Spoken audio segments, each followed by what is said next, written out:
de janeiro é um mês voltado para o cuidado da saúde mental, também conhecido como Janeiro Branco. E é exatamente no mês de janeiro que as expectativas dobram.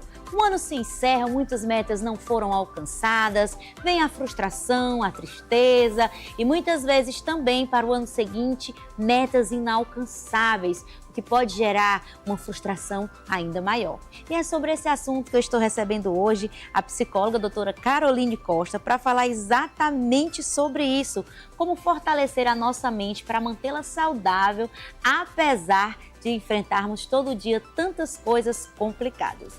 Bom dia, doutora Caroline, bem-vinda. Bom dia, obrigada, meu amor. É uma honra estar aqui todas as vezes, né? E olha, estar com vocês. Essa mulher é uma excelente profissional, sempre atende os nossos pedidos para estar aqui com a gente, o nosso convite. E é uma mulher grandona. Estávamos conversando, é uma mulher de 1,81 m. 81, por isso que eu tô sentadinha, tá? Porque eu com 1,55 m, Nájila, já ia ficar aí totalmente humilhada por essa mulher gigante e em vários aspectos, claro.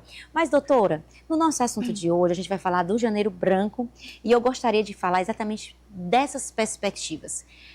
Muita gente diz que estabelecer metas é importante, mas outras pessoas se adoecem por conta dessas metas. Qual é o meio termo?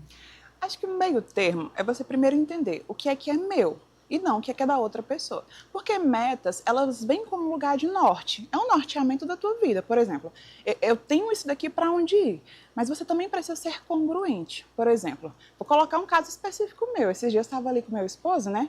E aí a gente foi olhar as metas que a gente estabeleceu no ano de 2025. Muitas delas não se realizaram. E sabe o que é o melhor? Que bom! Porque nem eu era mais aquela Carol de janeiro para estar ali me comparando e criando um lugar de meta de que ela tinha que acontecer exatamente como a Carol de janeiro desejava. Porque a Carol de dezembro já era outra pessoa. Então, entender que metas, elas são o norte, mas elas também precisam ter um lugar de autoatualização. Quem é que eu estou sendo? Como é que eu estou sendo? Isso ainda faz sentido na minha vida.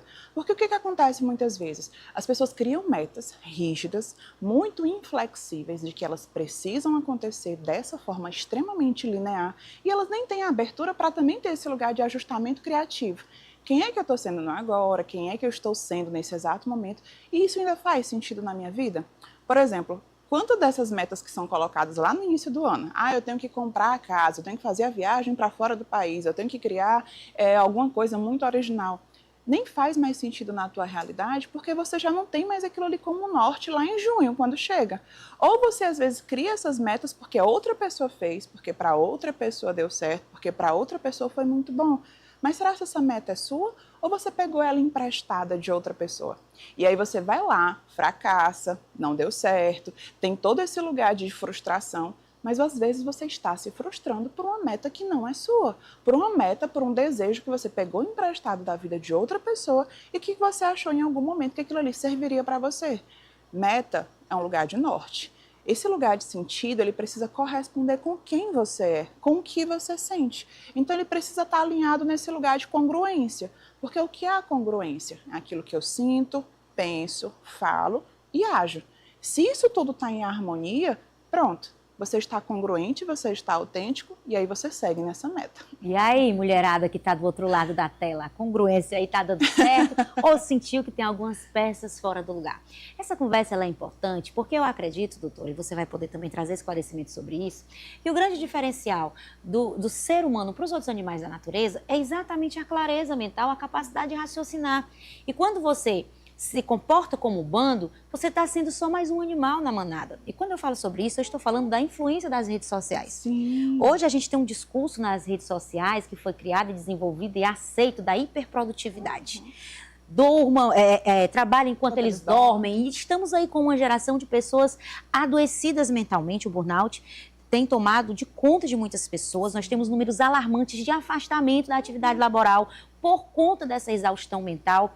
E eu gostaria que você falasse sobre isso, porque viver é diferente de estar vivo. Com toda certeza. Então você não precisa ser hiperprodutivo, você precisa, claro, ser funcional, ter o seu trabalho, mas caminhar até onde sua perna alcança. Que história é essa que dá tempo para tudo? Não, o tempo tem um fim, começo e um fim. Tem que dormir, tem que descansar sim, porque tem toda uma composição para que essa sua mente funcione muito bem. Com toda certeza. Ser produtivo no seu horário de trabalho é maravilhoso. Você consegue cumprir com as suas metas ali naquele espaço, você consegue ter habilidades para fazer tudo isso. Mas ser produtivo o tempo todo, a gente está falando sobre um lugar de exaustão mental. Não é de produção, nem é de sucesso. É você abrir mão da sua própria vida para você estar o tempo todo nesse lugar de servir ao outro. Porque o que é o excesso de produtividade? É um servir a alguém. E que muitas vezes você não está incluído no meio disso. Eu costumo colocar para meus pacientes muitas vezes, principalmente nesse período de recesso de final de ano, olha, você não foi o ano inteiro disciplinado no estudo, no trabalho, em tudo aquilo que você se propôs a produzir? Então também seja disciplinado com o seu recesso, com as suas férias, com esse seu momento de descanso. Você está ali 8 horas por dia ou mais, muitas vezes, trabalhando. Então também seja disciplinado e produtivo com o seu descanso.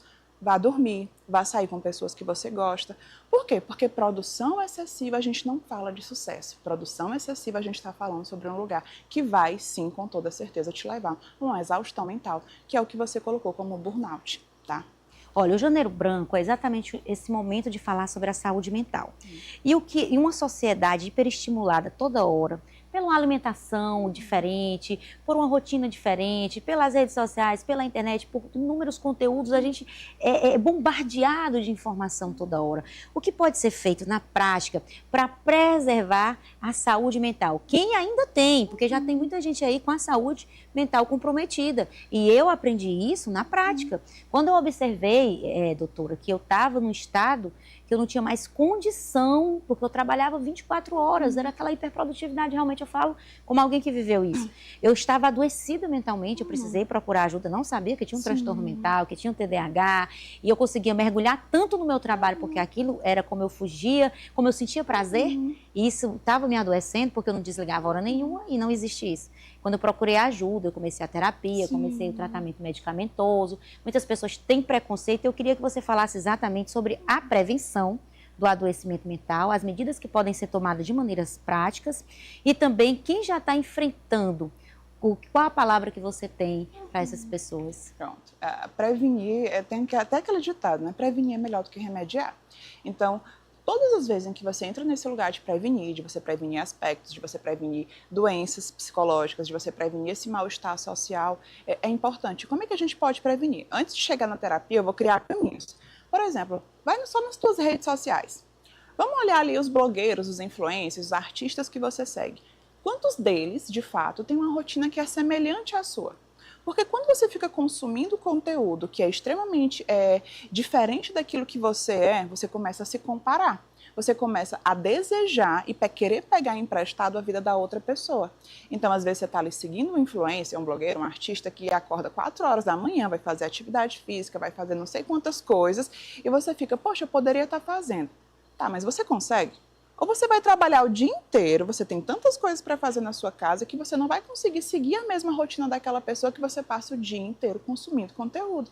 Porque toda comparação é, de certa forma, um lugar violento. Você se compara a querer ser como aquela pessoa, você sofre por não conseguir ser como aquela pessoa e isso te leva a todo um lugar de achar que isso é um fracasso.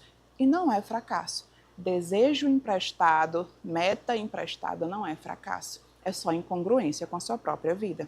Então, antes de chegar até nesse lugar da psicoterapia, que é extremamente importante, é você começar a fazer todo esse lugar de diferenciação. O que é meu mesmo? O que é minha vida? O que cabe na minha vida? Como é que eu estou fazendo aqui toda a minha rotina de cuidado?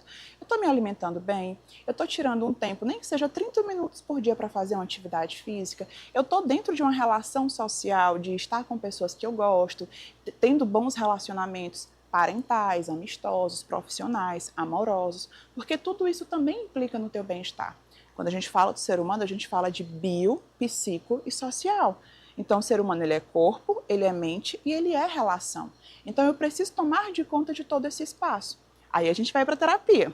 Olhou todo esse lugar de diferenciação, de tirar um pouco essa comparação, procura um profissional, até como um campo de prevenção, para que você não busque o profissional só quando tu chegar no esgotamento mental. Não, são caminhos que facilitam todo esse lugar de bem-estar e de cuidado. Terapia não é lugar de julgamento, terapia não é um lugar pronto, com receita pronta para a sua vida. Pelo contrário, terapia é um lugar personalizado. Então você vai estar ali sendo cuidado como você é e não como o mundo quer que você seja. Olha que coisa boa de se ouvir. Ai, gente, como terapia é bom. Se você soubesse, você ia lá, menina, você vai organizar tanto sua cabeça. É maravilhoso. Mas a gente também tem observado um adoecimento, inclusive, das crianças e dos adolescentes. E nesse caso, o que pode ser feito para que a rotina das crianças, essa rotina intensa de muitas aulas, muitas atividades, vai para o judô, vai para a capoeira, vai para o futebol, tem aula de manhã, tem aula à tarde, e o adolescente vai se preparar para o Enem, e é cursinho. Isso pode trazer um adoecimento mental? Olha, eu vou te colocar um dado estatístico. A gente, quando fala de burnout, a gente associa o quê? Ao adulto, trabalho, não é verdade? A gente acaba esquecendo que o burnout também está dentro dessas atividades e que ele também entra em adolescentes e em crianças com excesso de estímulo.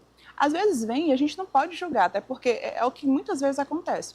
Os pais colocam os filhos para fazer várias atividades porque eles não têm tempo, estão trabalhando, não tem com quem deixar. E isso não é um lugar de julgamento, mas também tem um lugar de prestar atenção. Como é que está a rotina dessa criança? Ela está tendo uma rotina para que ela consiga ser criança, para que ela tenha espaço para ser adolescente, ou eu já estou introduzindo essa criança no excesso de produtividade? Porque a criança cansa. Quando ela não consegue. O ócio tem seu papel na vida da criança? Com certeza. O ócio e o tédio é lá que a gente constrói criatividade. Quando eu tiro, vamos no nosso tempo. Não existia celular, não é verdade? Não mesmo. Não existia esse estímulo excessivo de televisão. Tinha, mas não era tão estimulado como é hoje. O que a gente fazia? A gente começava a produzir brinquedos. Aí inventava brincadeira, fazia tudo isso. Eu cantava horas, apresentava programa de TV, ensinei o papagaio a cantar, Sandy Júnior. Tudo isso eu fiz em casa. Percebe? Então, naquele momento de tédio, porque não tinha o excesso de estímulo, o tédio produz criatividade. A gente passa tanto tempo recusando o tédio, não só crianças, como os adultos também.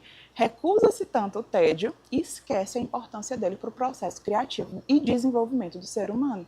É no tédio que nasce a criatividade. Olha que maravilha. Muito obrigada, doutora Caroline, por nossa conversa. E fica essa dica para você que está do outro lado, nesse mês de janeiro. Dá uma olhadinha para a sua mente. Talvez você nem perceba o caos que está aí dentro de você, só sabe que está desconfortável.